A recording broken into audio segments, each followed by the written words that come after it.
Hey everyone, today I'll show you how to link your GCash account to your Lazada wallet. So first things first, open the Lazada app and go to your account.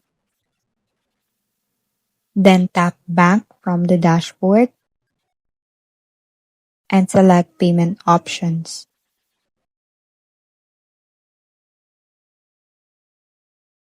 Next, choose GCash.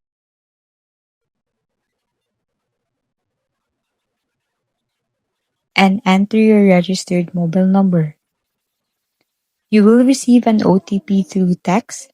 Enter the OTP to verify your GCash account. After that, enter your PIN to authorize the linking. Then tick the terms and conditions to proceed. Once completed, your GCash account will be linked to your Lazada wallet and can be used as a payment method. Thanks everyone!